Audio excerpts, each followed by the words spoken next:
Tengo plan. Muy bien, y estábamos escuchando parte del Astillero. Tenemos a dos de sus integrantes acá. Estamos hablando de Franny Glass y de Diego Presa. Falta Garo a la que dirán, porque el Astillero saca su segundo disco, Cruzar la Noche. El primero fue Sesiones. Este es su segundo disco, que tiene sus características especiales y que se presenta el sábado 16 de marzo en La Trastienda. Le doy la bienvenida a mis invitados. ¿Cómo les va? Muy bien, gracias por recibirnos. Buen día. Un placer recibirlos. Y ya estábamos hablando del disco, ¿no? Que, bueno, a mí me gustó mucho, pero eso no importa. En realidad, el tema es que le guste al público en general.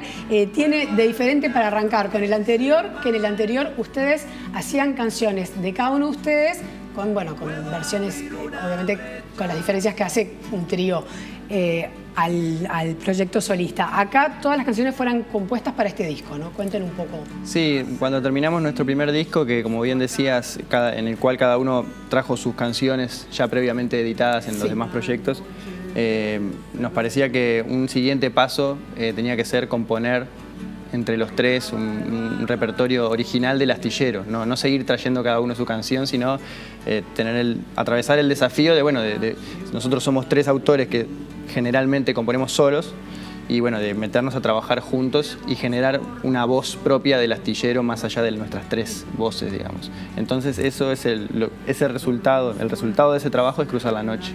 ¿Y cómo es la manera de trabajar? Porque claro, como decíamos recién, en el disco anterior era la composición de cada uno, se respetaba obviamente lo que cada uno había hecho. Acá trabajar los tres en conjunto, más allá de que, bueno, tienen experiencia en trabajo en grupo, pero ¿cómo es la manera? Uno compone la melodía, otro aporta la música, escriben las letras todos juntos. No, se ha dado de forma conjunta. Sí, muy diversa, porque cada canción tiene su propia historia, su historia de escritura, de composición. Y realmente ha sido muy compartida esa composición. Hay canciones que, no hay exactamente un 33%, digamos, en cada una de las canciones, pero sí hay una presencia de los tres autores en cada una de las canciones. Y creo que eso implicó confianza en los otros dos, ¿no? Y una experiencia nueva y muy rica para los tres, ¿no?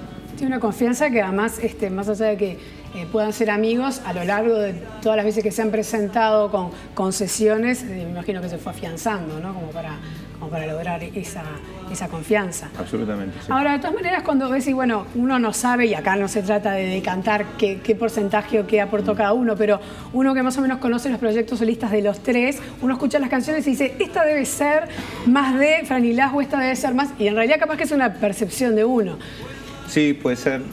Lo que intentamos nosotros fue que en este disco específicamente fue que el Astillero tomara una voz propia, más allá de las voces de los tres.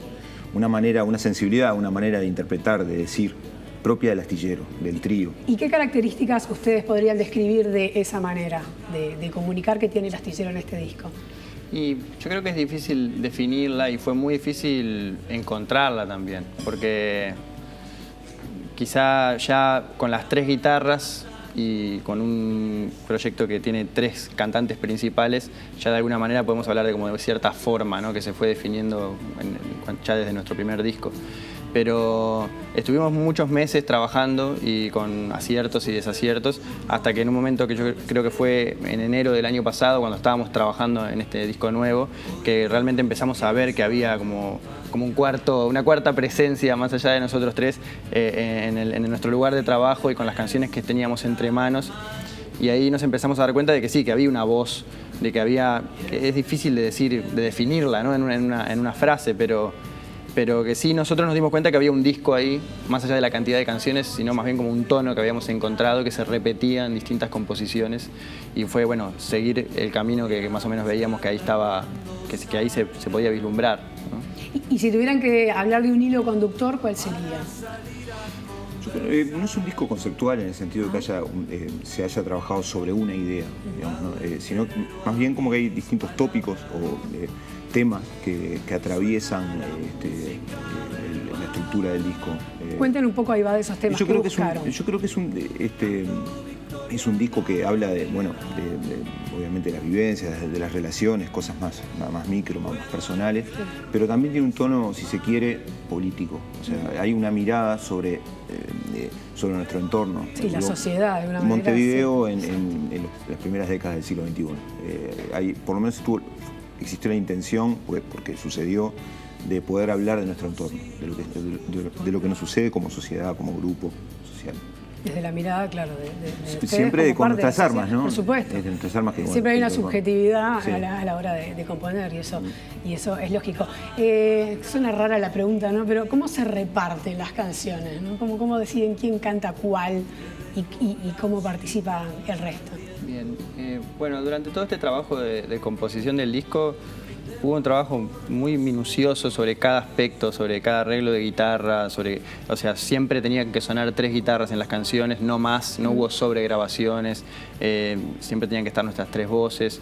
Y en todos los aspectos hubo mucha discusión, mucho ida y vuelta, pero justo el aspecto de quién cantaba cada canción se dio de manera muy fluida y natural, o sea, como hoy conversábamos antes, no necesariamente quien está cantando es quien escribió la letra, eso hay cruces.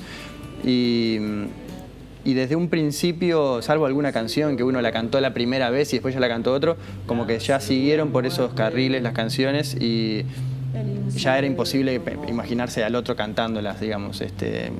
Así que no, fue más bien tratar de que cada uno cantara la misma cantidad de canciones en el disco, pero no hubo tanta discusión sobre quién iba a cantar cuál. No, está bueno porque además eso de alguna manera también denota, porque todos los artistas, todas las personas en realidad tenemos siempre cierta cuota de ego, ¿no? Y bueno, también eso demuestra como una flexibilidad, como una generosidad con poder decir, bueno, esta canción me gusta más como la canta Gonzalo, como la canta Diego, como la canta Garo, ¿no? O sea, eso... Sí, en el primer momento creo que eso se puso de lado, digamos, ¿no?